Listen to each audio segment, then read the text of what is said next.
나흘 앞으로 다가온 여야 대표 회담을 준비하기 위한 실무 협상이 오늘 오후에 진행됩니다. 오전까진 회담 의제와 형식을 놓고 양측이 날선 신경전을 벌였는데요. 자세한 내용 국회 취재기자 연결해서 알아보겠습니다. 박정현 기자. 네, 국회입니다. 네, 당초 어제 예고됐던 실무회동이 오늘로 미뤄진 건데 현재 분위기는 어떻습니까? 네, 오늘은 오후에 여야 대표 비서실장들이 만나 회담의 형식과 의제 등을 조율하는 실무회동을 진행할 예정입니다. 만나기 전부터 양측 분위기가 썩 좋진 않습니다. 서로를 향해 이번 회담에 대한 진정성이 의심된다고 지적하면서 실무 협상도 진통이 예상됩니다. 먼저 민주당은 최상병 특검법과 전국민 25만 원 지원법 등 여당 내 이견이 있거나 첨예한 현안들을 내세워 압박 수위를 높이고 있습니다. 이재명 대표는 아침 회의에서 25만 원법에 대안도 없이 반대하는 건 정상적 국정 운영을 반해한다며 우회적으로 비판했고, 박찬대 원내대표도 한 대표가 회담에 최상병 특검법에 대한 구체적 입장을 갖고 와야 한다고 요구했습니다.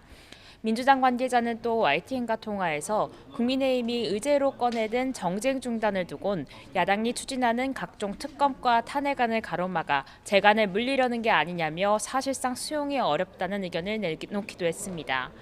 국민의힘에서 제안한 생중계를 두고도 신경전이 계속되고 있습니다.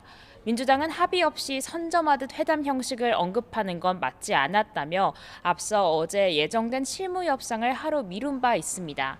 국민의힘 핵심 관계자는 YTN과 통화에서 의제의 경우 민주당이 먼저 언론에 뿌려놓고 여당을 향한 불평만 하는 건 납득하기 어려운 부분이 있다고 잘라 말했습니다.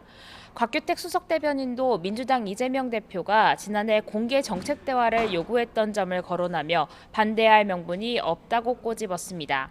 그러면서 당대표 회담을 영수회담을 위한 징검다리 정도로 여기는 게 아니라면 불쾌를 운운하지 말고 진지하게 논의에 임해달라고 요구했습니다.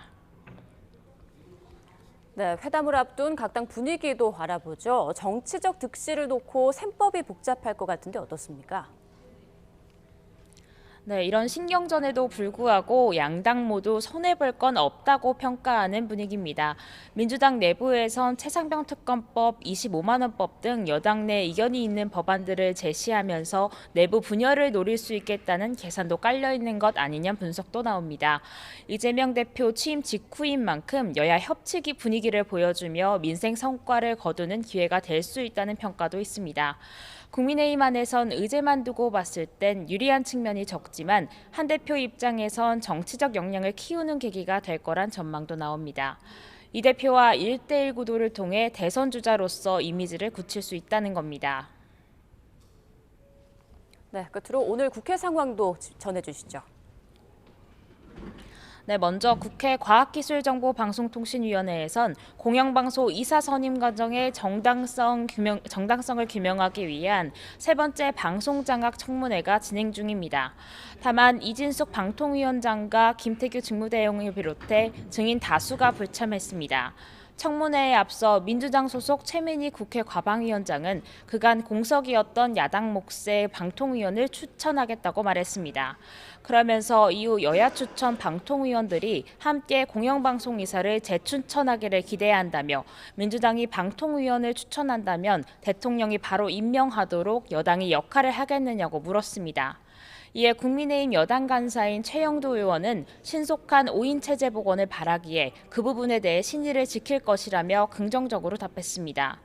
이러한 가운데 국토교통위원회는 전체 회의를 열고 어제 법안 소위를 통과한 전세사기 특별법 개정안을 의결했습니다. 22대 국회 들어 첫 여야 합의로 처리된 법안인 만큼 큰 변수가 없다면 오는 28일 국회 본회의 문턱을 넘을 것으로 보입니다. 지금까지 국회에서 YTN 박정현입니다.